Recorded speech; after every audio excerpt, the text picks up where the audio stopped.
የተመሰገነ ይሁን። የእስራኤል ቅዱስ እግዚአብሔር ሆይ በጌታ በኢየሱስ ክርስቶስ ስምና ስልጣን ስለ ሁሉም ስምህ የተባረከና የተመሰገነ ይሁን። በብዙ ምሕረትህ፣ በብዙ ቸርነትህ፣ በብዙ በጎነትና ደግነትህ ደግሞ በፊት ለፊት መቆም ስለሆነልን እግዚአብሔር ሆይ ስለረዳን፣ ስለራራህልን፣ ብርታትና ጉልበት ስለጨመርክልን፣ አቅምን ስለሰጠን፣ ጉልበትን ስለሆንከን፣ ኃይል ስለሆንከን፣ አቅም ስለሰጠን መንፈስ ቅዱስ እናመሰግንሃለን።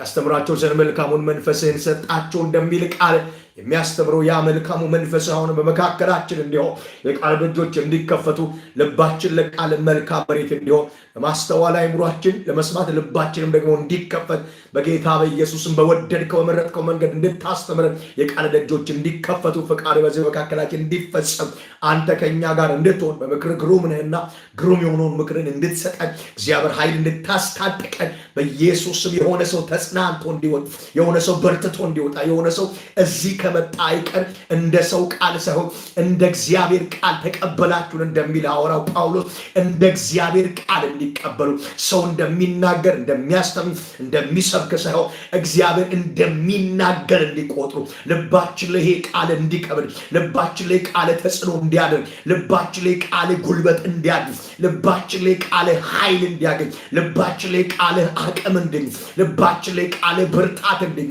ልባችን ላይ ቃል ክብር እንዲያገኝ ልባችን ላይ ቃል መንፈስን እንዲያመጣ እግዚአብሔር ቃሌም ስብከቴም እንዳለ በኢየሱስ መንፈስ ኃይል በመግለጥ እንዲሆን የነገርኳችሁ ቃል ሕይወት ነው መንፈስ ነው እንደምን በዚህ በምንማረው ቃል ውስጥ ያለ ሕይወትና መንፈስ እንዲያገኝ ሕያዋን እንዲያደርገን ከሙታን መካከል እንዲያወጡ የእጅ ብርታትና ጉልበት በላያችን ላይ እንዲሆን እግዚአብሔር ደጆች ሁሉ እንዲከፈቱ በመንፈስ ቅዱስ ኃይል እንድታጽናና ይሄ ቃል ልባችን እንዲገዛው ሰርጾ እንዲገባ ፔኔትሬት አድርጎ እንዲገባ ማንነታችን እንዲቀይር ሁለንተናችን እንዲለወጥ በኢየሱስ ጌታ ስም እኔ ጸልያለሁ። ማንኛውም ጫና ተጽዕኖ ተግዳሮቱ ላይ ተበተነ እንዲሆን አጋንንታዊ ጫና እንዲነሳ የጨለማ ቁራጭ እንዲወድቅ መናፍስቶች እንዲበተኑ የመንፈስ ቅዱስ እሳት በኃይል በስልጣን እንዲንቀሳቀስ እጅ እንዲከፈት በናዝሬቱ በጌታ በኢየሱስ ክርስቶስ ድንቅ ስም እንደዚህ ጸልያሉ። መንፈስ ያግኝ፣ እጅ ያበርክን፣ ኃይል ያበርታት፣ ጉልበት ሁነን፣ አቅም ሁነን፣ ኃይል ሁነን በመንፈስ ቅዱስ ብርታትና ጉልበት በነገር ሁሉ እንድታበረታን በናዝሬቱ ጌታ በኢየሱስ ስም ጸልያለሁ። የሆነ የገባ ሰው እንደገባ እንዳይወጣ ተጽናንቶ እንዲወጣ ተቀይሮ እንዲወጣ ተለውጦ እንዲወጣ ታድሶ እንዲወጣ ኃይል ለብሶ ታጥቆ እንዲወጣ አቅጣጫ ይዞ እንዲወጣ ድምፅህን ሰምቶ እንዲወጣ ቃሌን ይዞ እንዲወጣ በኢየሱስ ጌታ ይሄን ጸልያለሁ። እግዚአብሔር ሆይ ይህን መልካም ነገር ስለምታደርግ እናመሰግንሃለን። ስምህ ለዘላለም ይባል። አንተ ብቻህን ከፍ ከፍ በል። ቀሪ ሰዓት ጊዜውን ተረከብ። በስምና በደም ሸፍነን ይህን ጉባኤና እኔ ሎሬ ለአንተ አሳልፌ ሰጠው። በወደድከው መንገድ አስተምረን ያስተምራቸው ዘንድ መልካሙን መንፈስን ሰጣቸው። ነቢ ያ መልካሙ መንፈስ ዛሬ እግዚአብሔር አምላክ በኃይሉ እንዲገለጥ ቃል እንድታበረ ቃል ፍቺ እንዲበራ ለሰዎች መነሳት መበርታት መጽናናት መታደስ መቀየር መለወጥ እንደገባ ማንም እንዳይወጣ በኢየሱስ ድንቅ ስም ጸለይኩኝ። ይሄ ስለሆነ ተባረክ፣ ከፍ ከፍ በል። እናመሰግናለን። በሕያው ልጅ በጌታችን በመድኃኒታችን በኢየሱስ ክርስቶስ ድንቅ ስም ጸለይኩኝ። አሜን። ተባረኩ። የእግዚአብሔር ሰላም ጸጋ ለሁላችሁም ይብዛ። ጌታን እጅግ አድርገን እናመሰግናለን። እግዚአብሔር ስለረዳን፣ እግዚአብሔር ስላገዘን ደግሞ በእግዚአብሔር ርኅራኄ ውስጥ በእግዚአብሔር ምሕረት ውስጥ ሆነን በእግዚአብሔር ፊት መቆም ሆኖልናል። ኢየሱስ ክርስቶስ ትናንትናም ዛሬም እስከ ለዘላለም ደግሞ ያውና ሕያው ነው። እግዚአብሔር እየራራልን፣ እግዚአብሔር እያገዘን፣ እግዚአብሔር እያበረታን፣ አቅም እየሆነን፣ ኃይል እየሰጠን ደግሞ እንደገና ዛሬ ለዚህ ቀን አብቅቶናል። እግዚአብሔር የተመሰገነና የተባረከ ይሁን። ኢየሱስ ለዘላለም ጌታ።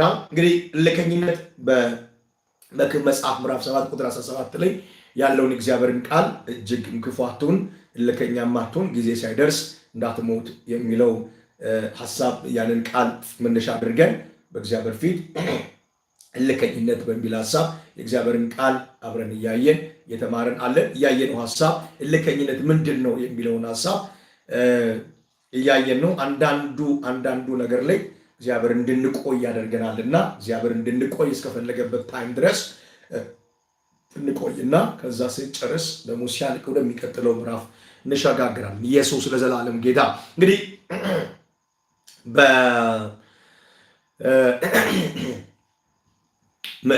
ላይክ እልከኝነት የልብ ድንዛዜ እንደሆነ እና የልብ ድንዛዜ ውስጥ ደግሞ የገባ ሰው ደግሞ መንፈሳዊ ቅዝቃዜ በህይወቱ ላይ እንደሚሆንበት እና ከዚህ ግን ከልብ ድንዛዜ ውስጥ መውጣታችንን በምን እናውቃለን የሚለውን ይህን ሀሳብ አንስተን በጣም በእግዚአብሔር ፊት እያየን አለን። ኢየሱስ ለዘላለም ጌታ።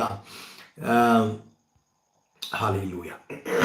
እና ምልክቶቹ ምንድን ናቸው? ከዚህ ከልብ ድንዛዜ ውስጥ መውጣታችንን የምናውቀው ምንድን ነው ሲባል አንደኛ የምልክቶች መቋረጥና አለመኖር። ላይክ ሰው የልብ ድንዛዜ ውስጥ ሲገባ በህይወት ውስጥ የሚታዩ ነገሮች በሙሉ በዛ ሰው ውስጥ መታየት ያቆማሉ፣ ወይም እነዛ ምልክቶች በሰውየው ህይወት ውስጥ ጭራሽ የሉም።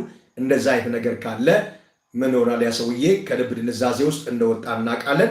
ሁለተኛው እንደገና ልባችን የእግዚአብሔርን ቃል መንፈሳዊ ረሃብ ማለት ነው እንደገና ውስጣችን ይገባል፣ መንፈሳዊ ረሃብ ይጨመርብናል የሚለውን ሀሳብ በደንብ አንስተን እያወራን ያለውንና የመንፈሳዊ ረሃብ ምንነቱን እያየን ያለ ነው። ምንድን ነው ምልክቶቹ? አንደኛው የመንፈሳዊ ረሃብ ምንነት፣ መንፈሳዊ ረሃብ ተራ ፍላጎት ሳይሆን ህይወት ያለ እሱ ማለት ባዶ እንደሆነ የመረዳት ውጤት ነው። መንፈሳዊ ረሃብ ከሌለ ህይወት ባዶ እንደሚሆን እና መዝሙረኛው ዳዊት ደግሞ ይህን ስሜት ሲያጋራ አምላኬ ሆይ ወደ አንተ እምላለሁ እገሰግሳለሁ፣ ነፍሴ አንተን ተጠማችና ስጋዬም አንተን እንዴት ናፈቅ። ኢቭን ዳዊት የገባበት ረሃብ አይደለም ነፍስና መንፈሱ፣ ስጋው ራሱ እግዚአብሔርን እጅግ እስኪናፍቅ ድረስ በስጋው በዚህ ሊትራል በሆነ ቦዲው ራሱ እግዚአብሔርን እስኪናፍቅ ድረስ የደረሰበት ሁኔታ እና ይሄ በጣም ሃይ ሌቭል የሆነ መንፈሳዊ ረሃብ ነው ማለት ነው። ኢየሱስ ለዘላለም ጌታ። ይሄ ነው የመንፈሳዊ ረሃብ ምንድን ነው? ላይክ ሰው የተፈጠረው በእግዚአብሔር አምሳል ስለሆነ ከእግዚአብሔር ውጪ ፍጹም ሰላም ሊያገኝ ሊረካም እንደማይችል እሱ የተወሰነ ነገር።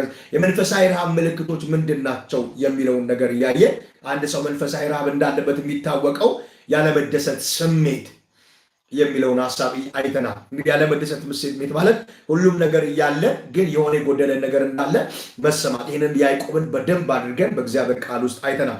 ራሔል ብዙ የያዕቆብ ሁሉ ነገሩ ናት፣ ግን ሁሉ ነገሩ የነበረችው ራሔል 14 ዓመቱን የሰጣት ራሔል በጭራሽና በፍጹም የያዕቆብን ያንን ጥያቄ የነፍሱን ጥያቄ ረሃብ ልታጠግብ ጥማት ልታረካ የነፍሱን ጥያቄ ልትመልስለት አልቻለችም። ባል፣ ሚስት፣ ልጆች ዋሬቨር ኮሊ በፍጹም የነፍሳችንን የመንፈሳዊ ረሃባችንን ሊያጠግብ ሊያረካ በፍጹም ጥያቄያችን ሊመልስ እንደማይችል በእግዚአብሔር ቃል ውስጥ አይተናል።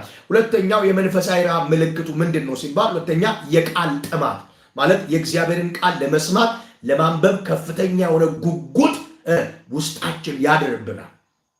እንግዲህ አንድ ሰው መንፈሳዊ ረሃብ ውስጥ የገባ በመንፈሳዊ ረሃብ ውስጥ የተያዘ መንፈሳዊ ረሃብ ውስጥ ያለ ሰው ምልክቶቹ እነኚህ ናቸው። የእግዚአብሔር ቃል በጣም ይጠማዋል። የእግዚአብሔርን ቃል ለመስማት፣ የእግዚአብሔርን ቃል ለመማር፣ ለማንበብ፣ ለማጥናት መጽሐፍ ቅዱስ ሲናገር እነዛ የቤሪያ ሰዎች ቃሉ እውነት የሆነን ብለው ምን ይመረምሩ ነበር ይላል አይደል? እግዚአብሔርን ቃል በጣም ይመረምሩ ይፈትሹ ነበር፣ ያዩ ነበር፣ የሆነ ነገር ቼክ ያደርጉ ነበር። ኢየሱስ ለዘላለም ጌታ ነው። ሃሌሉያ። ይሄንን በፍጹም መተካት አይቻልም። ይሄንን በፍጹም ማምጣት አይቻልም። መንፈሳዊ ረሃብ ምልክቶቹ እነዚህ ናቸው። የቃል ጥማት፣ የእግዚአብሔር ቃልን ለመስማት፣ ለመማር፣ ለማጥናት፣ ለማንበብ በቃ ውስጥ የሆነ ጉጉት ያድርባል። በቃ መቼ ተነስተ ቃሉን አንብበ አጠግብ። ይሄ ማለት የመንፈሳዊ ረሃብ ምልክት ነው። ኢየሱስ ለዘላለም ጌታ። እነኚህ ምልክቶች በውስጣችን ከሌሉ፣ እነኚህ ምልክቶች ውስጣችን ከሌለ፣ የእግዚአብሔርን ቃል ለማንበብ ፍላጎት ከሌለ መንፈሳዊ ረሃብ ውስጣችን የለም ማለት ነው። ስለዚህ ይሄ ደግሞ ምልክቱ ምንድነው? በድንዛዜ ውስጥ እንዳለን ያሳያል ማለት ነው። ስለዚህ ከመንፈሳዊ ድንዛዜ ለመውጣት ምን ያስፈልጋል? መንፈሳዊ ረሃብ ነው የሚገባበት። የመንፈሳዊ ረሃብ ምልክቶቹ ደግሞ አንደኛ ለመደሰት ስሜት ነው። ሁለተኛ የቃል ጥማት፣ የእግዚአብሔርን ቃል ለማንበብ፣ ለመማር፣ ለመስማት፣ ለማዳመጥ፣ ለማጥናት በጣም ኃይለኛ ጉጉት ውስጥ ይገባል። ይሄ ካለ መንፈሳዊ ምን ውስጥና የመንፈሳዊ ረሃብ ምልክት ነው ማለት ነው። ይሄ ሁለተኛው ምልክት። ሶስተኛው ምልክት የጸሎት ናፍቆት ነው። ከእግዚአብሔር ጋር ምስጢር ለመነጋገር በፊቱ ለመቆየት መፈለግ። አሜን። ከእግዚአብሔር ጋር በፊት ለፊቱ ለማውራት በቃ ጊዜ ለመውሰድ አቦ ኢየሱስ ለዘላለም ጌታ ነው። ከእግዚአብሔር ጋር ጊዜ መውሰድ በቃ ከእግዚአብሔር ጋር መሆን ከእግዚአብሔር ጋር ማሳለፍ ከእግዚአብሔር ጋር መክረም ከእግዚአብሔር ጋር መቆየት ከእግዚአብሔር ጋር መሰንበት አናሴ ባዲናማ ፍላጎታችን በሙሉ ይሄ ይሆናል። መንፈሳዊ ረሃብ ሲኖርብን የጸሎት ናፍቆት ነው ምልክቱ። በቃ መጸለይ ናፍቃል። ጸልይ አትጠግብም። ይሁን አሁንም ጸልይ አሁንም መጸለይ በቃ ጸልይ አታቋርጥም። ጠዋት ማታ ባገኘው አጋጣሚ ሁሉ ትጸልያለህ። አየህ ይሄ ምልክት ከሌለ ነው ችግሩ። በእግዚአብሔር ፊት ለመሆን በእግዚአብሔር ፊት ከእግዚአብሔር ጋር ለማሳለፍ ፍላጎት ከሌለ ነው ከባዱ ችግር። ኢየሱስ ለዘላለም ጌታ። ስለዚህ መንፈሳዊ ረሃብ ምልክቱ ምንድነው ካላችሁ የጸሎት ናፍቆት ይናፍቀናል ወይ ነው የኔ ጥያቄ። ከእግዚአብሔር ጋር መሆን መጾም መጸለይ ለሊት ተነስቶ መጸለይ ጠዋት ተነስቶ ማታ ተነስቶ መጸለይ ረፋድ ላይ መጸለይ ቀትር ላይ መጸለይ ከሰዓት በኋላ መጸለይ አመሻሽ ላይ መጸለይ ማታ መጸለይ እናፍቃለን ወይ? እዚህ ጋር አንድ በጣም ላሰምርላችሁ የምፈልገው ሲሪየስ ነገር አለኝ። በደንብ አድርጋችሁ ስሙ። እናንተ የየትኛው ሰዓት ሰዎች ናችሁ የሚል ጥያቄ። ኢየሱስ ለዘላለም ጌታ። የየትኛው ሰዓት ሰዎች ናችሁ? ለምሳሌ አንዳንዱ ሰው ያለ ሰዓቱ ለመጸለይ እየሞከረ ነው የሚቸገር። አንዳንዱ ሰው ምን ማለት ነው? ለምሳሌ አንድ ሰው ማታ ማምሸት አይችልም በባህሪ ግን ሌሊት መነሳት የሚደርሰው የለም። ስለዚህ ማታ ካልጸለይክ ብሎ ተንበርኮ እንቅልፍ ይወስደዋል። ምን ያታግልሃል እንዴ? ኢየሱስ ጌታ። የሌሊት ሰው ከሆንክ ማታ በጊዜ ተኛ። ዳሴ አየ ያለ ሰዓታችን እየገባን ነው የጸሎት ህይወታችንን የምናስመታው። ያማችለው ሰዓት ላይ ለመጸለይ አትሞክር። እግዚአብሔርን በደንብ አድርጎ አንደርስታንድ ያደርጋል። እመነኝ ነው የምልህ በዚህ አቅጣጫ። አሜን ናችሁ? ኢየሱስ ለዘላለም ጌታ። ስለዚህ በእግዚአብሔር ፊት ዋይኔ ኢየሱስ ጌታ። አንተ የማታ ሰው ካልሆንክ ስራ በጌታ ሰላም በጊዜ ጨርስና ተኛ። የሌሊት ሰው ከሆንክ ሌሊት ተነስተህ ጸልይ። አንዳንዱ ሰው በባህሪው ሌሊት መነሳት አይሆንለትም አይችልም። ስለዚህ አንዳንዱ ሰው ደግሞ የማታ ሰው ነው። አይ ቆይ አሁን በጊዜ ልተኛና ሌሊት ተነስቼ ደግሞ ጸልያለሁ ብለህ ረጅም ሰዓት ተኝተህ ሌሊት 9 ሰዓት 10 ሰዓት ተነስተህ ስትንበረከክ በዛው ተኛል። አትችልም እንዴ? መጀመሪያ እንደዚህ አይነት ልምዶቹ ስለመግባት የትኛው ሰዓት መሆንን ማወቅና ሰዓትን ማክበር ነው። አክብረ መጸለይ ነው። እኔ በማንኛውም ሁኔታ ውስጥ በማንኛውም ሰዓት ተነስቼ መጸለይ እችላለሁ። አንተ ግን ያ ነገር ላትችል ትችላለህ። አንቺ ያ ነገር ላትችል ትችላለሽ። ስለዚህ የመጀመሪያው ማታ የሌሊት ሰዎች ሆናችሁ ማታ ተኙና ሌሊት ተነስታችሁ ጸልዩ። የማታ ሰዎች ከሆናችሁ በጊዜ ጸልዩና ከዛ በኋላ ተኝታችሁ ደሩ። አየህ፣ ማታም ሌሊትም ጠዋትም ማለዳም ጠዋትም ረፋድ ላይ ቀትርም ምሽትም ከሰዓትም አመሻሽ ላይ ማታም ለመጸለይ ከፈለግ ወደዚህ ሌቭል መምጣት አለብህ። ወደዚህ ሌቭል ለመምጣት ግን መጀመሪያ የትኛው ሰዓት እንደሆንክ ማወቅና ከዛ የሆንከውን ሰዓትን አክብረ በዛ ሰዓት መጸለይ ጀምር። ከዛ ራስን እያስለመድክ ታመጣዋለህ ማለት ነው። በነገራችን ላይ ጸሎት በልምድ የጸሎትን ሰዓት ተጨማሪ የጸሎት ጊዜዎች ራስን በማስለመድ የሚመጣ ነገር ነው። ደጋግመ በማድረግ የሚመጣ ነገር ነው። ይሄን በደንብ ወቁ ቅዱሳን። ኢየሱስ ለዘላለም ጌታ። ስለዚህ አንዳንዱ ደግሞ የማታም ሰው አይደለም፣ የሌሊትም ሰው አይደለም። አንዳንዱ ደግሞ የማለዳ ሰው ነው። ስለዚህ ማታም አትነሳ አትተኛ አትጸልይ ተኛ፣ ሌሊትም አትነሳ ተኛ፣ ማለዳ ተነስተህ ግን አክብርና ጸልይ። ሃሌሉያ። ሰዓታችሁን አክብሩ። የትኛው ሰዎች ሰዓቶች ነን? የትኛው ሰዓት ሰዎች ነን? የትኛው ሰዓት ላይ ነው መጸለይ የምንችለው የሚመቸን? አንዳንዱ ደግሞ የማታም አይደለም የሌሊትም አይደለም የማለዳም አይደለም የጠዋት ሰው ሊሆን ይችላል። አንዳንዱ ለምሳሌ 2 ሰዓት 3 ሰዓት 4 ሰዓት ላይ እንደዚህ ሊሆን ይችላል። አንዳንዱ የቀትር ሰዓት ሊሆን ይችላል። አንዳንዱ የከሰዓት ሰዓት ሰው ሊሆን ይችላል። አንዳንዱ የአመሻሽ ከሰዓት ማለት ከአመሻሽ ማለት ከ10 ሰዓት ጀምሮ እስከ ማታ 1 ሰዓት ድረስ ያለ ሰዓት ሊሆን ይችላል። ኢየሱስ ለዘላለም ጌታ። አንዳንዱ የማታ። ስለዚህ የትኛው ሰዓት ሰዎች ነን? በቃ ለቀ። ስለዚህ የሰዓታችሁ ሰዎች ሁኑ፣ ደግሞ ለሰዓታችሁ ታመኑ። የሰዓታችን ሰዎች እንሁን። አሜን ነው ወይ? የሰዓትህ ሰው ሁን። የሰዓትህ ሰው ሁን። እንዴ ማለዳ መነሳት የማትችል ሰውዬ የ4 ሰዓት ሰውዬ ከሆንክ ማለዳ ምን አሰቃየ? ተኛና ማለዳ ተነስተህ ጸልይ።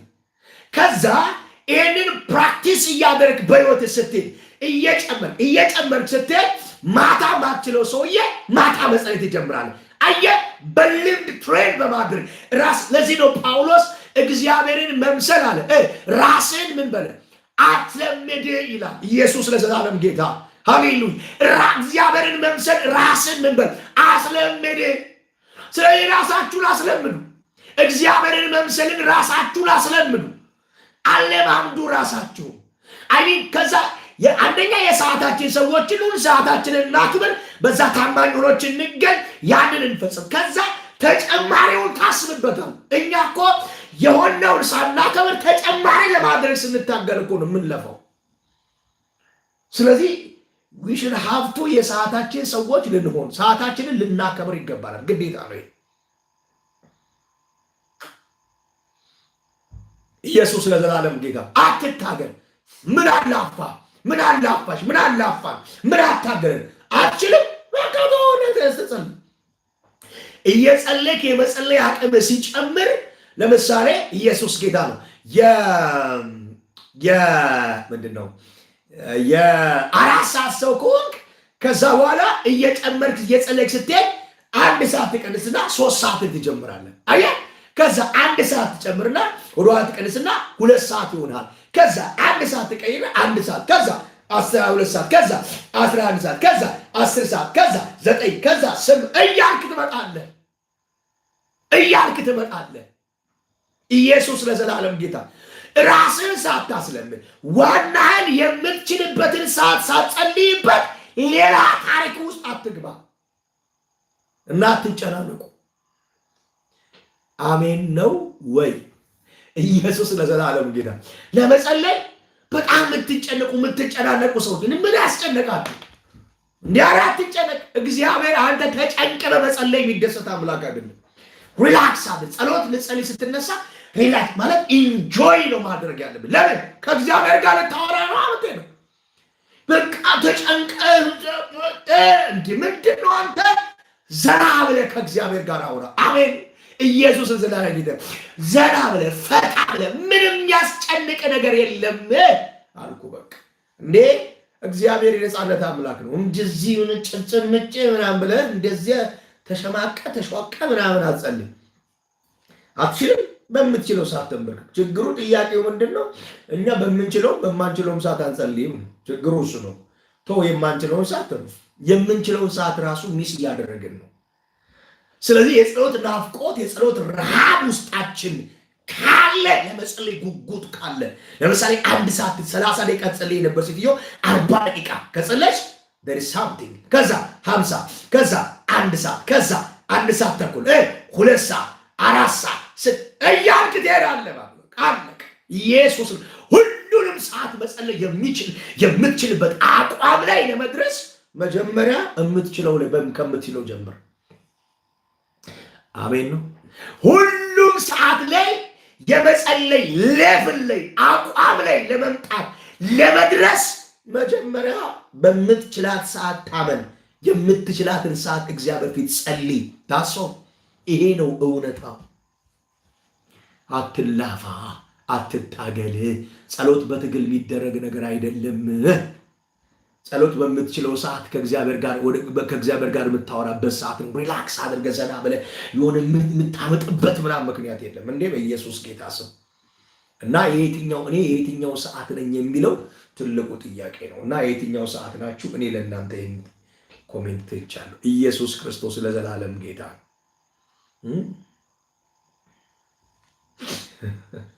ክብር ለኢየሱስ ይሁን። ሌላ ስለዚህ የመንፈሳዊ ረሃብ ምልክቶች ምንድናቸው? አንደኛው አለመደሰት ስሜት ነው። የቃል ጥማት ነው። የጸሎት ናፍቆት ነው። አራተኛ ከኃጢአት የመራቅ ፍላጎት በጣም በከፍተኛ ዓለማዊ ነገሮች እየሰለቹን መምጣትና ወደ ቅድስና መሳብ ትጀምራል። ዓለማዊ ነገሮች እየሰለቹን ይመጣሉ። ይህ የምታረጋቸው ነገሮች እየሰለቸ ይመጣል። በቃ እየታከተ እየደበረ ይመጣል በጌታ። ከዛ ወደ ቅድስና ትሳባለባት። ከኃጢአት የመራቅ ፍላጎት፣ ኃጢአት የማድረግ ፍላጎት ከሌለ እመነኝ ነው ብለህ ልብ ድንዛዜ ውስጥ አይደል። አሜን። የመንፈሳዊ ረሃብ ውስጥ ነህ አንተ። መንፈሳዊ ረሃብ ውስጣቸው ያሉ ሰዎች በፍጹምና በጭራሽ ኃጢአት የማድረግ ፍላጎት አይኖራቸው። ምክንያቱም ኃጢአት የማድረጋቸው ውጤት ነው የልብ ድንዛዜ ውስጥና መንፈሳዊ ቅዝቃዜ ውስጥ እንደከታቸው ያውቃል። የትላንትናውን ጉዳት ደግመው መጎዳት፣ የትላንትናውን ህመም ደግሞ መታመም፣ የትላንትናውን ስቃይ ደግሞ መሰቃየት፣ የትላንትናውን ቁስል እንደገና መቁሰል አይፈልጉም። በህይወታቸው ውስጥ የእርምጃ የአቋም ሰዎች ይሆናሉ። ኢየሱስ ክርስቶስ ለዘላለም ጌታ ነው። ክብር ለናዝሬቱ ለኢየሱስ ይሁን። ስለዚህ የመንፈሳዊ ረሃብ ይሄን ነው። በቃ ክብር ለናዝሬቱ ይሁን። ከኃጢአት የመራቅ ፍላጎት ይኖራል። በቃ አለቀ። አየህ፣ እየሰለቸ ይመጣል። ዓለማዊ ነገር እየደበረ ይመጣል። ውስጥ ያልቃል። የማድረግ ፍላጎት እያጣ ትመጣል። አንተ ና ስትባል ድሮ ግብዣው ቀርቦልህ ሳይሆን ግብዣውን አቅርበህ የምታደርግ የነበርከው ሰውዬ አሁን ግብዣው ቀርቦልህ ንቀኸው ትሄዳለህ። እሺ እኔ ይሄን አይመጥነኝም እና ወደ ቅድስና እየተሳብክ ትመጣለህ ማለት ነው። ባኖ ካዱራ ባጃል ዓለማዊ ነገሮች እየሰለቹን ሲመጡ ሰው ወደ ቅድስናና በቅድስና እየተሳበ ይመጣል። አትራቅ። ኦ ማይ ጋድ ይኸው ቅድስናን መጠበቅ በውስጣችን ያለውን መንፈሳዊ አቅምና የእግዚአብሔር ጸጋ በኃይል ይገልጠዋል። ይህንን አረጋግጥላቸዋል። ቅድስናን መጠበቅ በውስጣችን ያለውን አቅምና በእኛ ውስጥ የተቀመጠውን የእግዚአብሔርን ጸጋ በኃይል እንዲገለጥ፣ በኃይል እንዲሰራ፣ በኃይል እንዲወጣ ያደርገዋል። ይህን ነው የምልህ። ቅድስናን መጠበቅ በሕይወታችን ውስጥ የሚያመጣው ለውጥ ይሄ ነው። ኢየሱስ ክርስቶስ ለዘላለም ጌታ። አንተ ውስጥ ያለ እግዚአብሔር ነገር እኔ ውስጥ ያለ በኃይል እመነኝ ነው ብለህ ቅድስናችንን እያልጠበቅን እኛ ውስጥ ያለው አቅም በውስጣችን ያለው እግዚአብሔር ጸጋ በጭራሽ አይወጣም። በፍጹም በጭራሽ አይወጣም።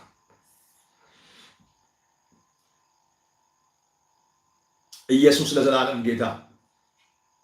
ስለዚህ ቅድስናን የመጠበቅ ውጤት በእኛ ውስጥ ያለውን እግዚአብሔርን አቅም ጸጋውን በኃይል እንዲገለጥ አክቲቭሊ እንዲሰራ ያደርገዋል። ቅድስና ለእግዚአብሔር። ሃሌሉያ። ቅድስና ለእግዚአብሔር። ቅድስና ሲባል ከዝሙት ጋር ብቻ አናገናኘው። ቅድስና ሲባል ቅድስና 3 ደረጃዎች አሉ። የመጀመሪያ ያስተሳሰብ ቅድስና፣ አይምሮ ሊፈወስ ይገባል። መጀመሪያ ሐሳባቸው ሁሉ የኃጢአት ሐሳብ ነው ይላል ኤርምያስ ላይ። አየህ፣ እዚህ ማይንድ ውስጥ የኃጢአት ሐሳብ ካገኘው ወንድና ሴት ጋር የመዳራት የመገልሞት ሐሳብ ያገኘውን ወንድና ሴት በሙሉ ለዝሙት፣ ለርኩሰት፣ ለባር የሚያስብ ሐሳብ ካለ ይሄ መፈወስ አለበት። ወንድም ላይ ጤናማ አመለካከት ከሌለ ይሄ መፈወስ አለበት። አይምሯችሁ ተበላሽቶ ነው የሚለው ጳውሎስ። አየህ፣ ተበላሽቶ ሐሳባችሁ ተበላሽቶ ለክርስቶስ ከሚሆን ቅንጥ እንዳትጎሉ ብዬ እፈራለሁ። የአይምሮ መበላሸት፣ የሐሳብ መበከል፣ የሐሳብ ቅድስና። ለዚህ ነው ጳውሎስ እኔ ግን ሁልጊዜ አለ በእግዚአብሔርና በሰው ፊት አለ ነውርና ነቀፌታ የሌለባት ሕሊና ትኖረኝ ዘንድ ተጋለሁ። ሁልጊዜ ነውር ነቀፌታ የሌለበት ሕሊና ይኖረኝ ዘንድ ተጋለሁ። ያስተሳሰብ ቅድስና። ሁለተኛ የአንደበት ቅድስና። የምትከሰው አለ ኢየሱስ ሲናገር ወደ ውስጥ የሚገባው አለ ሳይሆን በአፍ የሚወጣው ነው ሰውየውን የሚያረክሰዋል። ካሎዳስፔል ስለዚህ በአፍ የምታወጣው ነገር ያረክሳል ማለት ነው። አየህ ከሰው አፍ የሚወጣው ነገር ሰውየውን ያነጻል፣ ያረክሰዋል፣ ይቀድሰዋል፣ ያቆሽሸዋል ማለት ነው። አየህ የአንደበት ቅድስና ሶስተኛ ከተቃራኒ ጾታ ጋር ያለ ግንኙነት ነው። እሱ ሶስተኛው ይሄ ከዝሙት ጋር የምናገናኘው የቅድስና ጉዳይ እሱ አንዱ ከቅድስና ሌቭሎች አንደኛው ፓርት እንጂ ሙሉን አይወክልም። እሱ ኢየሱስ ክርስቶስ ለዘላለም ጌታ። ከዝሙት ውጪ ሌላው ነገር ኃጢአትም አይመስለን። ይሄ ሐሳብ ስለ ሰው ጤናማ ሐሳብ አለማሰብ እኮ ይሄ የአእምሮ መርከስ ነው። ካገኘው ሐሳባቸው ሁሉ የኃጢአት ሐሳብ ነው። ካገኘው ወንድ ከተገኘው ጋር ሁሉ መጋደም፣ ማመንዘር፣ መሴሰን፣ መገልሞት፣ የሆነ ነገር መሆን፣ ቺት ማድረግ እርኩሰት ነው፣ መርከስ ነው። ሐሳብ ሲረክስ በቃ ከዛ አንደበት በቃ ከንፈራቸው በረከሰባቸው ሰዎች መካከል አለውና ከንፈር ይረክሷል ወዮልኝ አለ ኢሳይያስ። ረክቷል። የአንደበት መርከስ ይሄ ነው። ከዛ በኋላ የቀደመው ከዝሙት ጋር የተገናኘ ሶስት ሌቭሎች ናቸው። ስለዚህ ይሄንን በደንብ አድርገን ከኃጢአት የመራቅ ከተበከለ ሐሳብ የሆነ ተቃራኒ ከሚያስብ ሐሳብ ከአንደበት ከሚወጣ ከሚያረክስ ነገር ራሳችንን ደግሞ ከዝሙት እየጠበቀን ከመዳራት ከሴሰኝነት ከግልሙትና ከምንዝርና ራሳችንን መጠበቅ አየ። ስለዚህ መንፈሳዊ ረሃብ ውስጥ ስትገባ ይሄንን ነገር የማድረግ ኃጢአትን የማድረግ አቅም አይኖርም። ታጠዋለህ። በኢየሱስ ስም ስልጣን ኃጢአትን የማድረግ አቅማችንን እግዚአብሔር ይውሰደው። አቅም እንጣ ልፍስፍስ ያርገን እግዚአብሔር። በቃ ፍላጎታችንንም አቅማችንንም እግዚአብሔር ይውሰደው። ሰው ኃጢአት ለመስራት ሁለት ነገር ይፈልጋል፣ ፍላጎትና አቅም። በቃ እግዚአብሔር ፍላጎቶቻችንንም አቅማችንንም እግዚአብሔር ሞላ ጫርጎ ይውሰድልን። ኢየሱስ ለዘላለም ጌታ። ክብር ለናዝሬቱ ለኢየሱስ ይሁን። ይሄን ነው የምላችሁ። ስለዚህ የመንፈሳዊ ረሃብ ምልክቶች አንደኛ እንግዲህ እልከኝነት የልብ ድንዛዜ ነው። የልብ ድንዛዜ ደግሞ የመንፈሳዊ ቅዝቃዜን ያመጣል። ስለዚህ ከልብ ድንዛዜ መውጣታችንን በምናረጋግጣለን እንደ ልብ ማለት መንፈሳዊ ረሃብ ውስጣችን ይገባል። እንደ ልባችን የእግዚአብሔርን ቃል ጸሎት መራብ እንጀምር። እንደገና ልባችን የእግዚአብሔርን ቃል ጸሎትን መራብ ይጀምር። መንፈሳዊ ረሃብ በውስጣችን ይሰማናል፣ ይገባል። የመንፈሳዊ ረሃብ ምንነቱን አይተናል።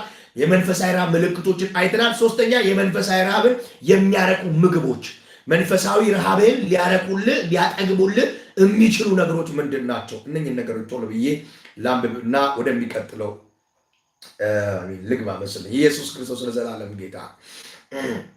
ምንድን ነው መንፈሳዊ ረሃባችንን ሊያረቁልን የሚችሉ ምግቦች፣ ሊያጠግቡን ሊያረቁልን የሚችሉ ምግቦች ምንድን ናቸው? ጌታ ኢየሱስ ክርስቶስ የህይወት እንጀራ እኔ ነኝ ቃል አይደለ ብሏል አይደል? ስለዚህ ይህን ረሃብ የምናረካበት መንገድ ደግሞ አንደኛው የእግዚአብሔር ቃል። በቃ አለቀ። የእግዚአብሔር መንፈሳዊ ረሃባችንን የሚረካበት የሚጠግብበት ከመንፈሳዊ ረሃባችን የምናርፍበት አንደኛው የእግዚአብሔር ቃል ነው። ሰው ከእግዚአብሔር አፍ በሚወጣ ቃል ሁሉ እንጂ በእንጀራ ብቻ አይኖርም ብሎ ኢየሱስ እንደተናገረ ቃል የነፍስ ዋና ምግብ ነው። ለሆዴ ለጨጓራ ለአንጀታችን ምግብ እንደሚያስፈልገን ሁሉ የእግዚአብሔር ቃል የነፍስ መብል ነው፣ የነፍስ ምግብ ነው። ኢየሱስ ለዘላለም ጌታ። ሃሌሉያ ሃሌሉያ ሃሌሉያ። ክብር ለናዝሬቱ። ይሄ ነው የመንፈሳዊ ረሃባችንን ሊያረካልን የሚችል የእግዚአብሔር ቃል ነው። የእግዚአብሔር ቃል እመነኝ ነው የምልህ። የእግዚአብሔር ቃል ያላጠገበውን ያላረካውን ማንነትን ምንም ነገር እዚህ ምድር ላይ ያሉ ነገሮች ቢኖሩ አትረካም፣ አትጠግም። ይሄንን በደንብ አድርጌ 100% አረጋግጬ እነግርሃለሁ። ኢየሱስ ለዘላለም ጌታ ነው። ክብር ለናዝሬቱ ለኢየሱስ ይሁን። ሁለተኛው ጸሎት ነው። ጸሎት ከእግዚአብሔር ጋር በሚስጥርና በህብረት መገናኘት ነው። ጸሎት ከእግዚአብሔር ጋር በሚስጥር ከእግዚአብሔር ጋር በህብረት መገናኘት ነው አይደል? በቃ ጸሎት ስትጸልይ ነፍስህ እየረካች ትመጣለች። ይሄ እኛ ጉባኤ በጣም ብዙ ተለምዷል። በተለይ በጾም ጸሎታችን ላይ ምናምን ማለት ነው። አይደለ? እዛ ጾም ጸሎቶቻችን ላይ በጣም የተለመደ ነገር አለ እኛ ጋር ኢየሱስ ለዘላለም ልክ ጸልየን የሆነ ሌቭል ላይ ስንደርስ ውስጣችን ርክት ይላል አይደለ? እረፍ እንላለን። ውስጣችን እረፍ ይላል። ውስጣችን ርክት ይላል በጌታ ኢየሱስ እና በቃ የሆነ ነገር እንደተከናወነ ውስጣችን ሴንስ ያደርጋል። እሱ ማለት ነው ጸሎት ማለት ጥጋብ ነው። የመንፈሳዊ ረሃብ ጥጋብና እርካታችን ጸሎት ነው። ስትጸልይ ትጠግባለህ፣ ነፍስ ትረካለች። በቃ ኢየሱስ ለዘላለም ጌታ ነው። ሌላው ፈቃዱን ማድረግ የእግዚአብሔርን ፈቃድ መፈጸም የመንፈሳዊ ረሃባችን እርካታ ነው፣ ምግብ ነው።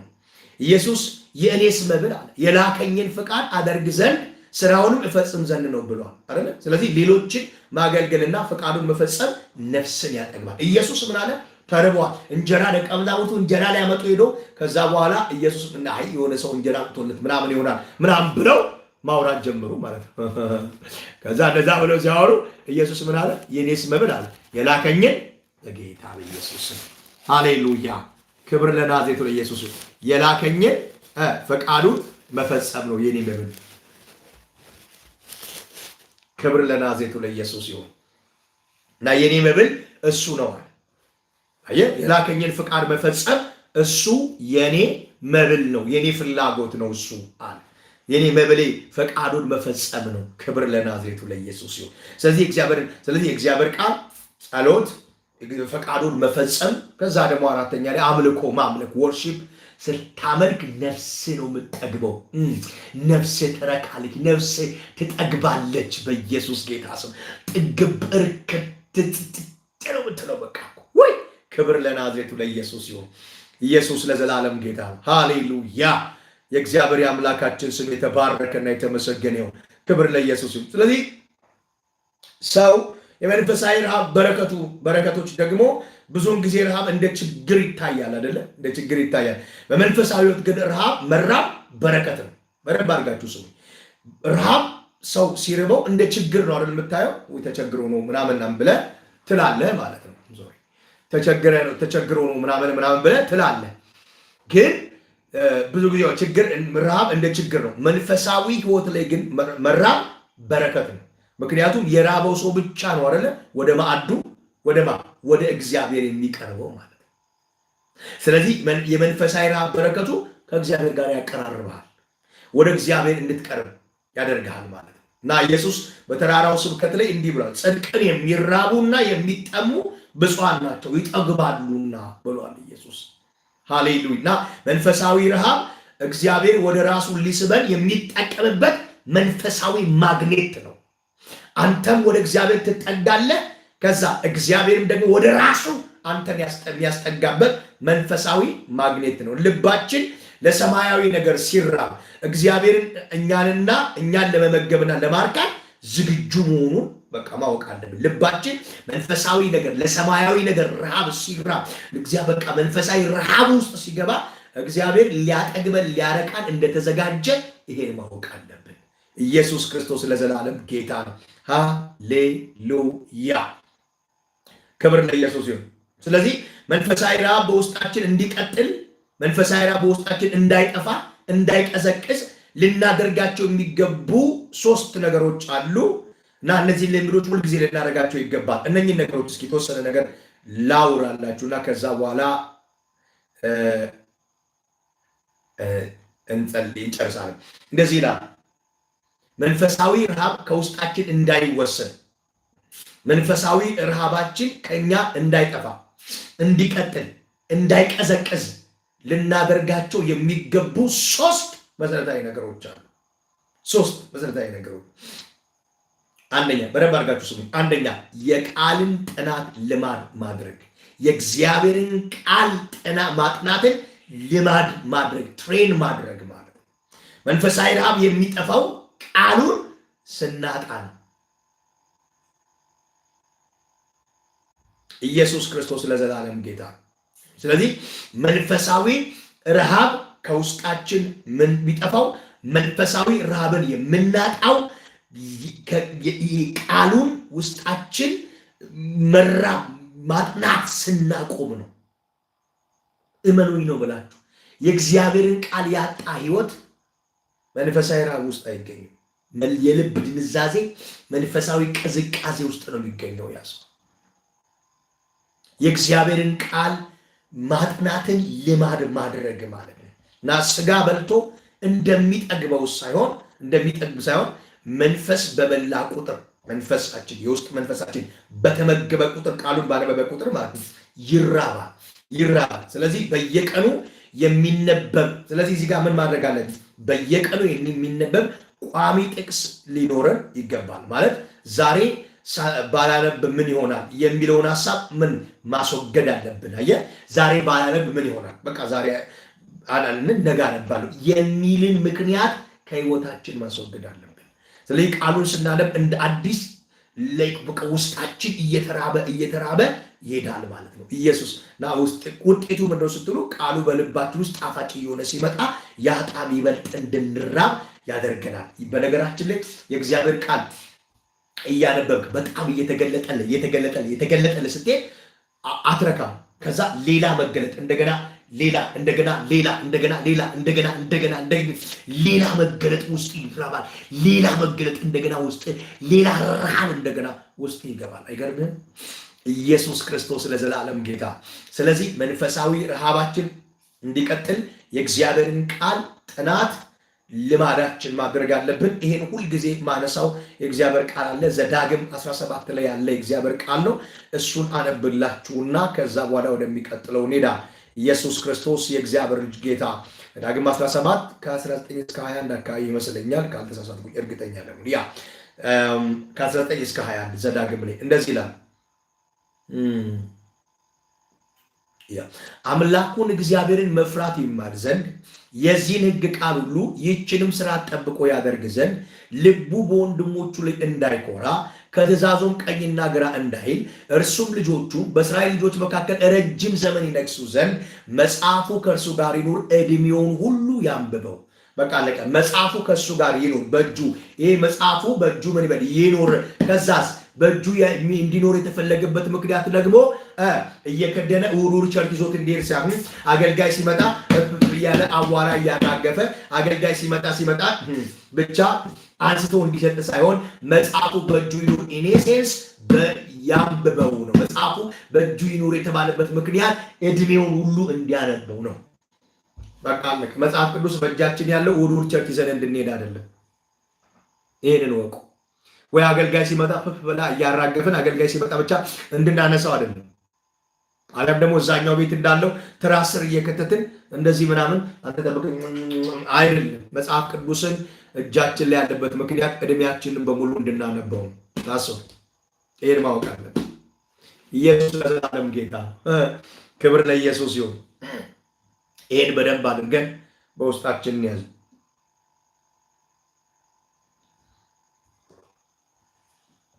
ስለዚህ የመጀመሪያ እሱ ነው። ሁለተኛ የመጠማት ጸሎት።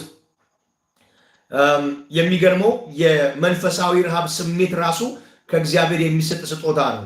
ስለዚህ ጌታ ሆይ እንድራብህ እርዳኝ ብሎ መጸለይ ተገቢ ነው። የመራብ ጥማት አለ አይደል?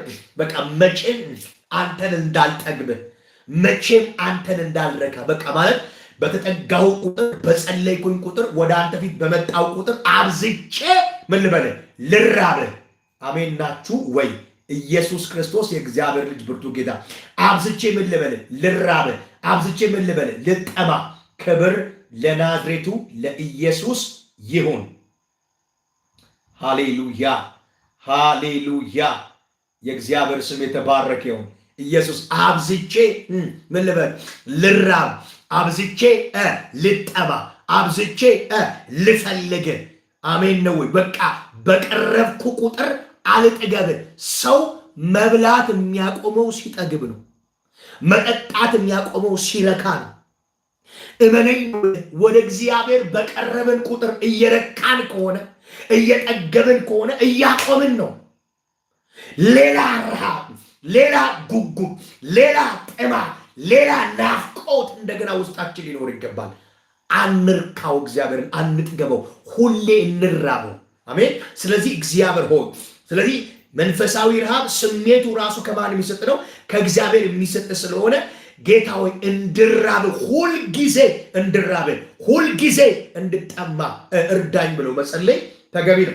ስለዚህ በጸሎት ውስጥ ፍላጎቴ አድስልኝ፣ ቅዝቃዜ አስወግድልኝ አይደል? ከዛ እንደ ዋሊያ ወደ ውሃ ምንጭ እንደሚናፍቅ ልቤ አንተን እንዲናፍቅ አድርግ ብሎ መጸለይ በጣም ብልህነት። ዋሊያ ወደ ውሃ ምንጭ እንደምትናፍቅ ነፍሴ አንተን ተጠማች፣ ናፈቀች አለ። በቃ እያገኘ ሚርብህ ከሆነ በጌታ በኢየሱስ እያገኘው የሚጠማ ሚርብህ ከሆነ እንዲህ ነው ከውሃ ይልቅ የምትጠማኝ ከምግብ ይልቅ የምትርበኝ የልቤ ናፍቆት ኢየሱስ ሃሌሉያ። ከውሃ ይልቅ የምትጠማኝ ከምግብ ይልቅ የምትርበኝ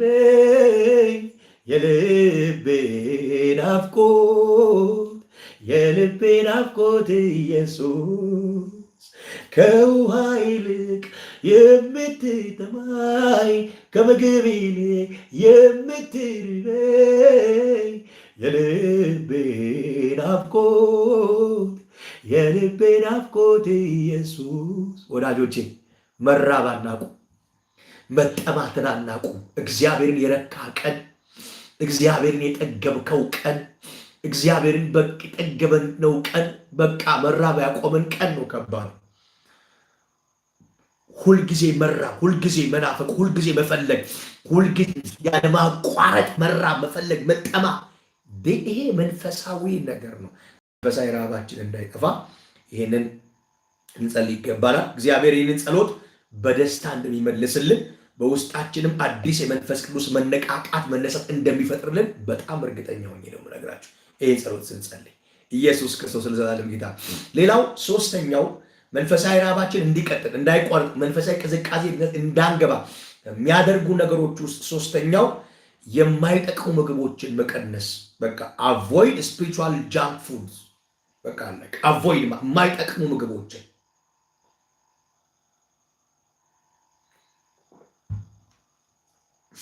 ስጋዊ ረሃብን በከረሜላና በማይረባ ነገር ከሞላ ነው እውነተኛ ምግብ አይደለም አይደለ? አያረካም። ለምሳሌ አንዳንዴ በጣም ሲረበኝ ወይ ምግብ እስከሚደርስ ድረስ መታገስ ፈልግ የሆነ ጣፋጭ ነገር አንስቼ እበላለሁ። ከዛ ያ ያስተግስልኛል። ግን ያ ማለት ጠገብኩ ማለት ሳይሆን ረሃቤን እንዳይርበኝ ያረኩት ማለት ነው። ወዳጆቼ እንዳይርበን የሚያደርጉ እግዚአብሔር እንዳይርበን፣ እግዚአብሔር እንዳይጠማን፣ ቃሉ እንዳይርበን፣ የጸሎት ፍላጎት እንዳይኖረን የሚያደርጉ ብዙ ጣፋጭ ምግቦች አሉ። አፒታይት የሚቆልፉ የሚያጠግቡ አይደለም፣ አፒታይት የሚቆልፉ ምግቦች አሉ።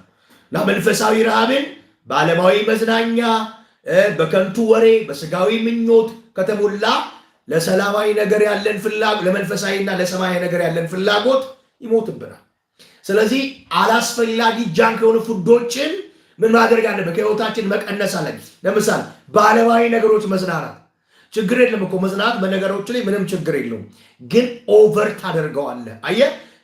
ከዛ ደግሞ ወሬ፣ በከንቱ ወሬ እንዴት እንድትሰሙና ምን እንድትሰሙ ተጠበቁ የሚለው ከዛ በስጋዊ ምኞት የተሞላ ላይፍ ካለ በጣም ከባድ እና አፒታይት መንፈሳዊ አፒታይትን ከሚቆልፉ ከየትኛውም አይነት ነገሮች ራሳችንን ልንጠብቅ ይገባናል። ይሄ እውነታው ነው። ኢየሱስ ለዘላለም ጌታ። ይህንን እናደርግ ወዳጆች፣ ራሳችንን እንጠብቅ ካላስፈላጊ መብሎች። የሆነ የነፍስን ፍላጎት ለማርካት ብለህ ኢየሱስ ክርስቶስ ለዘላለም ጌታ ነው። የነፍስን ፍላጎት ለማርካት ብለህ ሌላ ታሪክ ውስጥ አትግባ። ምን አስገባ ሌላ ታሪክ ውስጥ? የነፍስ ፍላጎት የሚረካው በጸሎት በእግዚአብሔር ቃል እግዚአብሔርን በመፈለግ ብቻና ብቻ። ይሄን ማወቅ አለብን። ምንድን ነበር ጸሎት ውስጥ ይጻፍልኝ? እኔ ደክሞኝ አልገባውም ነበር። ኢየሱስ ለዘላለም ጌታ። ስለዚህ እግዚአብሔርን ለነፍሳችን የማይጠቅሙ ምስሎችን፣ ድምፆችን፣ ንግግሮችን ቀነሱ። በምትኩ መንፈሳዊ መጽሐፍትን አንብብ፣ መዝሙር ስማ፣ ከመንፈሳዊ ወንድሞች ጋር ተገናኝ፣ ህብረት እናድርግ። የልባችን ናፍቆት ኢየሱስ ለዘላለም ጌታ። እናንተ የምወዳችሁ የአባቴ ብሩካን በጌታ በኢየሱስ ክርስቶስ ስምና ስልጣን እባካችሁን እንንቃ እና ለመንፈሳዊ ለነፍሳችን የማይጠቅሙ ምስሎችን ማየት፣ ቪዲዮዎችን ማየት፣ ንግግሮችን መቀነስ፣ አላስፈላጊ ነገሮችን ዝም ብለህ ጠዋት የጀመርክ ዝም ብለህ 1 ሰዓት 2 ሰዓት ሙሉ ቲክቶክ ላይ ወደ ላይ ወደ ታች ወደ ላይ ስክሮል ወደ ላይ ወደ ታች እሱን ስታደርጊ ከምትውይ ግቢ ዩቲዩብ ላይ ይኸው እኛ ጋር ቻናላችን አለ። ግቢና ቆንጆ ትምህርቶች አሉ። ከፍተሽ ቁጭ አድርገሽ አዳምጪ። እኔ በጣም የማዝነውን ነገር ልንገራችሁ። የሁላችን እኔ ጋርም አለ አንዳንድ ይሄ ድካም፣ ግን የአብዛኛዎቻችን ችግር ምንድን ነው? የሆነ በቃ ፍሪከርሲኪ ነገር ይመቸናል። እኔ ብዙ መንፈሳዊ ቻናሎች ላይ የሚጠቅሙ ትምህርት ያላቸው ዩቲዩብ ላይ የተለቀቁ ትምህርቶችን አንዳንዴ ፈልጌ ገብቼ ስሰማ ቪዲዮአቸውን ሳይ ይገርመኛል። ያላቸውን ላይክ ሳይ ይገርመኛል። ያለውን ኮሜንት ሳይ ይደንቀኛል። ያለውን ነገር ግርም ድንቅ ቀደም ይለኝ በጌታ በኢየሱስ ላይኩ 1000 ፎሎ የሰውየው ፎሎ የሆነ 1000 ምናምን ነው። ይኸው ነፍስ የሚቀይሩ ነገሮች ላይ እኮ አይደለም ያለን። በናዝሬቱ በጌታ በኢየሱስ ስም ስልጣን እናንተ በጣም እኮ ደካሞች ነን። በጣም ገብተን አንሰማ፣ ላይክ አናድርግ፣ ኮሜንት አንሰጥ። የመስማት ፍላጎት አንዴው የ45 ደቂቃ ስብከት ከመስማት ትምህርት ከማዳመጥ የ4 ሰዓት ቪዲዮ ቁጭ ብሎ ማየት ስክሮል ማድረግ ምርጫው የሚያደርግ ትውልድ ነው። በቃ ዝም ብሎ ማግጠት ሂዳው ዓለማዊ ነገር የእንትና ቅሌት ሲጋለጥ እንትና በእንትኑ ገንትና ጋር ወደቀች፣ እንትና በእንትን ተያዘች። ሂድቪውን ተመልከት። በጌታ በኢየሱስ ስም ስልጣን ትውልዱን ከመንፈሳዊ ነገር የሚያሸሽ የጨለማ የተሰበረ ይሁን በኢየሱስ ስም ስልጣን። ተጠምዷል ትውልዱ። መንፈሳዊ ነገር ለምን ያያል? ሕይወቱን ልቀየር ለምን ያያል? ለምን ይሰማል? አይሰማም ትውልዱ። አይፈልግም ትውልዱ። አያነብም፣ አይሰማም፣ አያዳምጥም፣ አያይም። ቲክቶክ 2 ሰዓት ቁጭ ብሎ ስክሮል እያለ መዋል ነው የሚፈልገው። እናንተ በናዝሬቱ በጌታ በኢየሱስ ስም እግዚአብሔር ልቦቻችንን ይመልስ። አሜን። ኢየሱስ ለዘላለም ጌታ። በቃ ጃንክ ፉድ ማለት እነሱ ናቸው። መንፈሳዊ ነገርን የማይጠቅም መንፈሳዊ ህይወታችን ነቀርሳ ገዳለን። ኢየሱስ ለዘላለም ጌታ። ነቀርሳዎች ናቸው እነዚህ። ለመንፈሳዊ ህይወታችን ነቀርሶች ናቸው። እነኚህን ማስወገድ አለብን። ኢየሱስ ለዘላለም ጌታ። ስለዚህ ምንድነው ውጤቱ? ዓለማዊ ጫጫታ ሲቀንስ የነፍስ ድምፅና ረሃብ በግልጽ የነፍሳችንን ድምጿን ረሃቡን መስማት የእግዚአብሔርን ፍላጎት ማዳመጥ እንጀምራለን። ኢየሱስ ክርስቶስ ለዘላለም ጌታ። አንድ ትልቅ ሚስጥር ልንገራችሁ። መንፈሳዊ ረሃብ እንደ እሳት ነው። እንጨት ማለት ቃልና ጸሎት ካልጨመርክበት ይጠፋል። እሳት እንጨት ካልጨመርክበት ካህኑ መጽሐፍ ቅዱስ ሲናገር ዘወትር ማታም ቀንም ዘወትር እሳቱ ከመሰዊያው ላይ እንዳይቋረጥ ካህኑ ምን ማድረግ አለበት? ማታ ሲተኛ እንጨት ጨምሮ ይተኛል። ከዛ ጠዋት ሲነሳ ለይቱ ሙሉ ሲነድ ያደረውን አመድ ይደፋና እንደገና ሌላ እንጨት ይጨምርበትና ቀን ሙሉ ያነደዋል። ከዛ ማታ ሲሆን እሳት እንጨት ይጨምርበታል፣ ይነዳል። መንፈሳዊ ረሃብ እንደ እንጨት ነው፣ እንደ እሳት ነው። እንጨት ካልጨመርክበት እየቀነሰ እየጠፋ የሆነ የጨሰ ይሄዳል። ብዙዎቻችን ህይወት ውስጥ ያለው ጭሳጭስ ነው። የሚያፍን የሚያጠን ጭስ ማለት ነው። ኢየሱስ ጌታ። ስለዚህ የሆነ እንጨት እየጨመርንበት በሄድን ቁጥር ቃሉን በጨመርን ጸሎትን በጨመርን ቁጥር እየነደደ ይሄዳል። ስለዚህ እግዚአብሔርን መፈለግ ልባችሁን ሕያው ያደርጋል። መዝሙር 69:32 ላይ እግዚአብሔርን መፈለግ ልባችሁን ሕያው ያደርጋል። ፈልግ እግዚአብሔርን። ኢየሱስ ክርስቶስ ለዘላለም ጌታ ነው። ክብር ለናዝሬቱ ለኢየሱስ። ስለዚህ በዚህ ውስጥ የልብ መሻትና የጥማት ጸሎት ምንድን ነው ካላችሁ፣ ዳዊት እንዳለ ቅዱስ አሁን አንድ ነገር ብለን እንጸልይ። እየጨረስኩ ነው ሐሳቤ። አንድ ጸሎት እንጸልይ። ኢየሱስ ለዘላለም ጌታ ነው። ስለዚህ ይህ ጸሎት ማለት የሚቀጥለውን ጸሎት ከእግዚአብሔር ጋር የጥማት ጸሎት ልንኖር ይገባናል፣ ሊኖረን ይገባል። ይህን ጸሎት መጨረሻ ላይ ይህን ጸሎት እንጸልይ። ኢየሱስ ክርስቶስ ለዘላለም ጌታ ነው እና ይህ ጸሎት በውስጣችን መንፈሳዊ ጥማት ይህ በቃ ለእግዚአብሔር ያለን ነገር እየጨመረ እንዲሄድ የማድረግ አቅሙ በጣም ከፍተኛ። ክብር ለናዝሬቱ ለኢየሱስ ይሁን እና ወዳጆቼ ይህንን የልብ መሻት የሆነ ጸሎትን ጸልይ።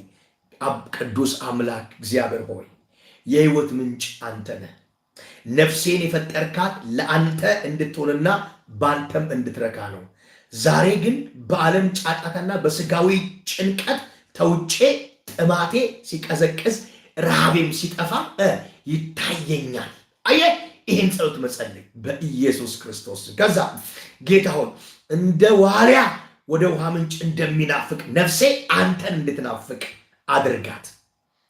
በልቤ ውስጥ ያለው መንፈሳዊ ድንዛዜና ቅዝቃዜ የልቤን ድንዛዜና መንፈሳዊ ቅዝቃዜ በእሳትህ አስወግድልኝ። ቃሌን ስሰማ ልቤ እንዲቃጠል ስጸልይ ከመንፈስ ጋር እንድገናኝ አዲስ መሻት ስጠኝ። ኢየሱስ ለዘላለም ጌታ።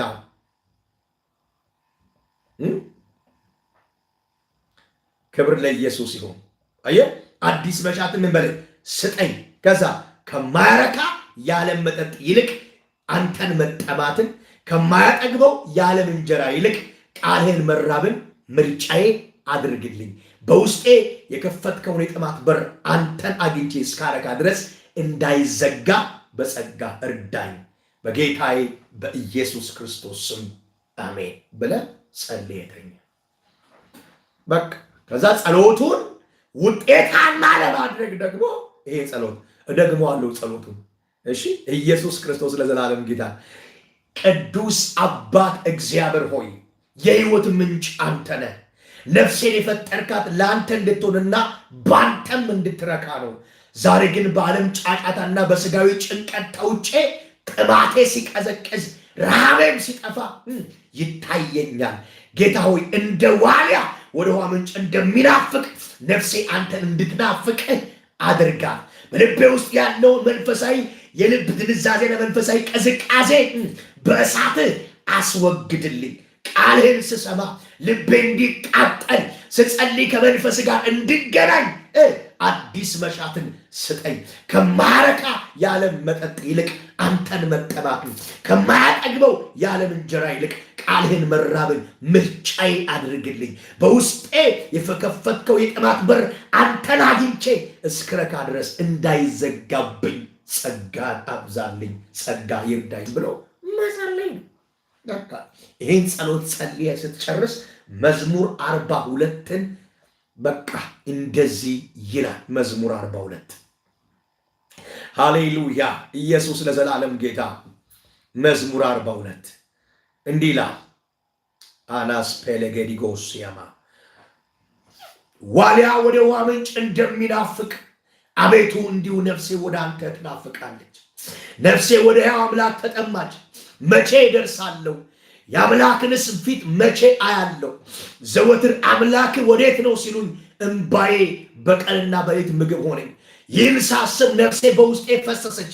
ወደ እግዚአብሔር ቤት ወደ ምስጋና መኖሪያ ስፍራ እገባለሁና በዓል የሚያደርጉ ሰዎች የደስታ ምስጋና ቃል አሰሙ። ነፍሴ ሆይ ለምን ታዝኛለሽ? ለምንስ ታውኪኛለሽ? የፊቴን መድኃኒት አምላኬን አመሰግነው ዘንድ በእግዚአብሔር ታመኝ። አምላኬ ሆይ ነፍሴ በእኔ ውስጥ ታወከች። ስለዚህ በዮርዳኖስ ምድር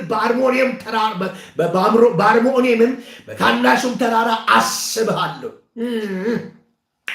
በፏፏቴ ድምፅ ቀላይን ትጠራለች። ማዕበልና ሞገድ ሁሉ በላይ ያለፈ። እግዚአብሔር በቀን ቸርነቱን ያዛል፣ በሌሊት ዝማሬው በእኔ ዘንድ ይሆናል። የእኔ ስለት ለሕይወቴ አምላክ ነው። እግዚአብሔርን አንተ መጠጊያዬ ነህ። ለምን ረሳኝ?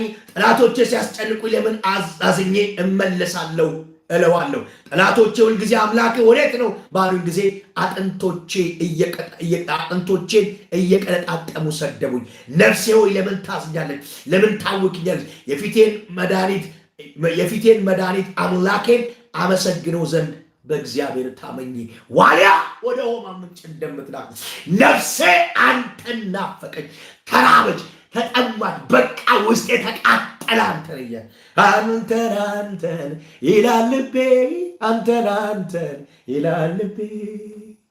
ሃሌሉያ አንተን ይላል ልቤ፣ አንተን ይላል ልቤ። ሃሌሉያ አንተን ይላል ልቤ፣ አንተን ይላል ልቤ። እግዚአብሔር ሆይ በጌታ በኢየሱስ ክርስቶስ ስም ልባችን አንተን ብቻ እንዲል እግዚአብሔር የዘላለም አምላክ በጌታ በኢየሱስ ክርስቶስ ስምና ስልጣን በኮዲባ ራዲያኖስ ፕራዳጂና ማንዳ አንተን ብቻ መጠማት እንዲሆንልን እግዚአብሔር የዘላለም አምላክ በጌታ በኢየሱስ ስም ይጸልያል። ይሄን ጸሎት ደግሜ ለራሴ ለእህቶቼ ለቤቴ ለቤታችን ሁሉ እንደዚህ ጸልያል። ቅዱሳን እናንተ የጸሎት አሜን ብላችሁ ስሉ።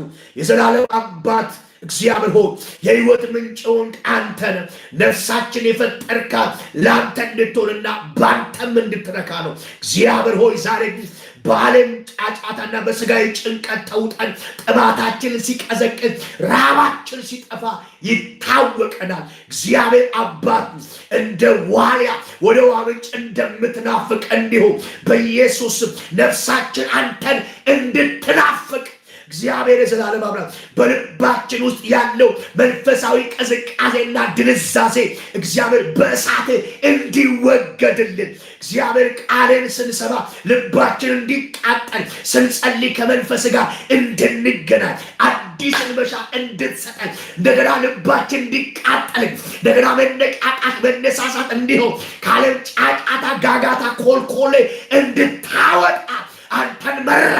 ሌላ ነገር የተራብንበት ካንተ ውጭ የተራብናቸው ነገሮች ለተራብናቸው ነገሮች ያለን ፍላጎት እንዲጠፋ አሁን አንተን ለመራብ ያለን ፍላጎት እንዲጨምር ቃልን እንድንራ አንተን እንድንራ ለሎት እንድንራ መንፈሳዊ ነገር እንድንራ በጌታ በኢየሱስ እጅ እንዲረዳ ቀኝ እንዲያግድ በነገር ሁሉ እንድትራራልን በጌታ በኢየሱስ ድንቅ ስም እንደዚህ ጸልያለሁ። እግዚአብሔር ሆይ እጅ እንድትራ ኃይል እንድትሆን ከማይረባ እግዚአብሔር አምላክ የዓለም መጠጥ ይልቅ አንተን መጠባት ከዓለም ጫጫት ከኮልኮሌ ከምድራዊ ነገር ረሃብ ይልቅ እግዚአብሔር ጥማት ይልቅ አንተን መጠማት በልባችን ውስጥ እንዲበዛ አንተን መጠማት እንዲሆንልን ከማይጠቅም የዓለም እግዚአብሔር እንጀራ ኮተት ኮልኮሌ ይልቅ እግዚአብሔር ቃልህን መራብ አንተን መራብ ምርጫችን እንድናደርግ መንፈስ እንዲረዳ እጅ እንዲያግዘን በውስጣችን የከፈትከው የጥማት በር አንተን አግኝቶ እስኪነካ እንዳይዘጋ በኢየሱስም የጥማት በር በውስጣችን እንዲከፈት አንተን አግኝቶ እስኪነካ በምንም እንዳይዘጋ እግዚአብሔር ቃል ሲናገር ይበር የሰራዊት ጌታ እግዚአብሔር ገብቶበታልና ለዘላለም የተዘጋ ሆኖ ይኖራል እንደሚል ቃል አንተን አግኝተን አስገብተን እስክንረካ የልባችን ደጅ አንተ ላይ እንዳይዘጋ ቃልህ ላይ ለቃልህም በቃልህ ላይ እንዳይዘጋ በኢየሱስም በጸሎት ላይ እንዳይዘጋ በድምፅ ላይ እንዳይዘጋ በሐሳብ በፍቃድ ላይ እንዳይዘጋ በጌታ በኢየሱስ ድንቅ ስም እንደዚህ ጸልያለሁ። መንፈስ ቅዱስ እንድትረዳን ጸልይ። አንተ እንድታግዘን ጸልይ። አንተ እንድታግዘን ጸልይ። እንድታበረታን ጸልይ። ረሃባችን ውስጣችን እንዲቀጣጠል ረሃብ በውስጣችን እንዲገባ በጌታ በኢየሱስ ስም ስልጣን ላይ ጸልያለሁ። መንፈስ እንዲረዳን ጸልይ። እጅ እንዲያግዘን ጸልይ። ቀኝ እንዲያበረታን ጸልይ። በነገር ሁሉ ስለምትረዳ መንፈሳዊ ረሃባችን እየጨመረ ስለመሄድ እግዚአብሔር ሆይ እናመሰግናለን። አንተን መራብ አንተን መጠማት አንተን መፈለግ የነፍሳችን ጥማት እርካታ አንተ ብቻ እንድትሆን በናዝሬቱ በኢየሱስ ክርስቶስ ድንቅ ይሄንን ጸለይኩኝ። ፈቃድን ፈጽም የወደድከው ይሁን። ይሄን ሕዝብ አበርታ። እኔ ሎሌን እርዳ። በጌታ በኢየሱስ ድንቅ ስም ጸለይኩኝ። አሜን። ሃሌሉያ።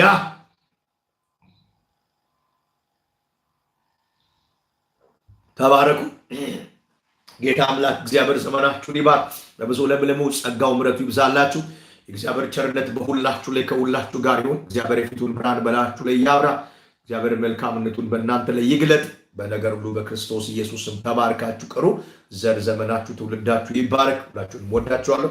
ጌታ ቢፈቅድ በሕይወት ብንኖር ማለዳ 11 ሰዓት ቲክቶክ ላይ እንዲሁም ደግሞ ዩቲዩብ ላይ ደግሞ ለ12:20 ጉዳይ ላይ የምንገናኝ ይሆናል። ጌታ አምላክ እግዚአብሔር ይባርካችሁ። ነገ ምሽት 2 ሰዓት ላይ ትምህርታችን ይቀጥላል። በብዙ ተባረኩ። ጸጋ ይብዛላችሁ። ሁላችሁንም ወዳችኋለሁ። መልካሚቱ የአምላክ የእግዚአብሔር እጅ በእናንተ ላይ ከእናንተ ጋር ትሁን። በብዙ ለምልሙ። ርኅራኄውና ቸርነቱ አይለያችሁ። ጸጋው ምሕረቱ ይብዛላችሁ። ለሁላችሁም ሻሎም